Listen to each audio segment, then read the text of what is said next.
खुलुमबाय स्टुडिय'आव दङ उदांस्रि मोसाहारि। जम्मु काश्मीराव गिबि खोन्दोनि बिसायख'थिया दिनैनिफ्राय जागायबाय।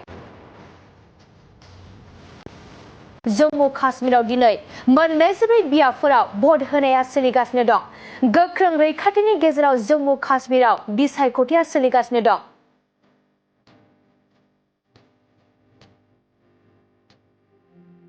नंगौ, जम्मु काश्मीराव मोनथाम खोलोबनि विधानसभा बिसायख'थिनि गिबि खोन्दोआव दिनै मोनसे जिल्लानि मोननैसो बियाबफोराव भट होनाय हाबाफारिया सोलिगासिनो दं। मख'नो गोनांदि जथाय हायुं आवथाया 10 बोसोराव गिबि खेबनि थाखाय आयेन आफादनि बिसायख'थियाव भट होदों। थांनाय 2019 मायथाइयाव 370 दफाखौ बोखारनायनि उनाव जम्मु काश्मीराव बियो गिबि आयेन आफादनि बिसायख'थि, जाय सिगां बोसोरफोराव रायजोखौ जर'खा बोखावनाय जादोंमोन। थारैनो दिनैनिफ्राय सा 23 लाखनिबो बांसिन भट होगिरिफोरा सा 219 बिजाथिफोरनो भट होनाय हाबाफारिया बे समाव सोलिगासिनो दं। आरो बे बिसायख'थिनि भट होनाय हाबाफारियानो मोनाबिलिनि 6 रिंगायाव जोबगोन। गुबुन फारसेथिं आद्रा थानाय मोन 62 बिधानसभा मासिफोराव गुबुन गुबुन मोननै खोन्दोआव 25 सेप्तेम्बर आरो 10 अक्ट'बराव भट होनाया जागोन आरो बे भट साननाया 8 अक्ट'बराव जागोन। खुलुमबाय स्टुडिय'आव दङ उदांस्रि मोसाहारि। जम्मु काश्मीराव गिबि खोन्दोनि बिसायख'थिया दिनैनिफ्राय जागायबाय।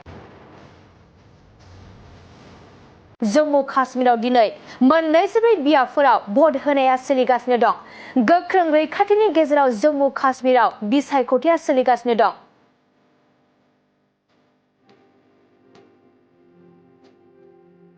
नंगौ, जम्मु काश्मीराव मोनथाम खोलोबनि विधानसभा बिसायख'थिनि गिबि खोन्दोआव दिनै मोनसे जिल्लानि मोननैसो बियाबफोराव भट होनाय हाबाफारिया सोलिगासिनो दं। मख'नो गोनांदि जथाय हायुं आवथाया 10 बोसोराव गिबि खेबनि थाखाय आयेन आफादनि बिसायख'थियाव भट होदों।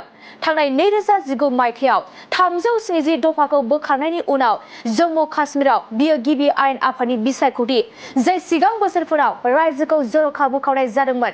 थारैनो दिनैनिफ्राय सा 23 लाखनिबो बांसिन भट होगिरिफोरा सा 219 बिजाथिफोरनो भट होनाय हाबाफारिया बे समाव सोलिगासिनो दं। आरो बे बिसायख'थिनि भट होनाय हाबाफारियानो मोनाबिलिनि 6 रिंगायाव जोबगोन। गुबुन फारसेथिं आद्रा थानाय मोन 62 बिधानसभा मासिफोराव गुबुन गुबुन मोननै खोन्दोआव 25 सेप्तेम्बर आरो 10 अक्ट'बराव भट होनाया जागोन आरो बे भट साननाया 8 अक्ट'बराव जागोन। खुलुमबाय स्टुडिय'आव दङ उदांस्रि मोसाहारि। जम्मु काश्मीराव गिबि खोन्दोनि बिसायख'थिया दिनैनिफ्राय जागायबाय।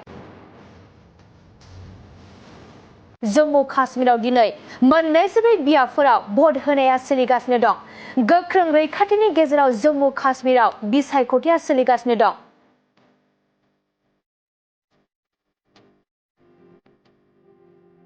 नंगौ, जम्मु काश्मीराव मोनथाम खोलोबनि विधानसभा बिसायख'थिनि गिबि खोन्दोआव दिनै मोनसे जिल्लानि मोननैसो बियाबफोराव भट होनाय हाबाफारिया सोलिगासिनो दं। मख'नो गोनांदि जथाय हायुं आवथाया 10 बोसोराव गिबि खेबनि थाखाय आयेन आफादनि बिसायख'थियाव भट होदों। थांनाय 2019 मायथाइयाव 370 दफाखौ बोखारनायनि उनाव जम्मु काश्मीराव बियो गिबि आयेन आफादनि बिसायख'थि, जाय सिगां बोसोरफोराव रायजोखौ जर'खा बोखावनाय जादोंमोन। थारैनो दिनैनिफ्राय सा 23 लाखनिबो बांसिन भट होगिरिफोरा सा 219 बिजाथिफोरनो भट होनाय हाबाफारिया बे समाव सोलिगासिनो दं। आरो बे बिसायख'थिनि भट होनाय हाबाफारियानो मोनाबिलिनि 6 रिंगायाव जोबगोन। गुबुन फारसेथिं आद्रा थानाय मोन 62 बिधानसभा मासिफोराव गुबुन गुबुन मोननै खोन्दोआव 25 सेप्तेम्बर आरो 10 अक्ट'बराव भट होनाया जागोन आरो बे भट साननाया 8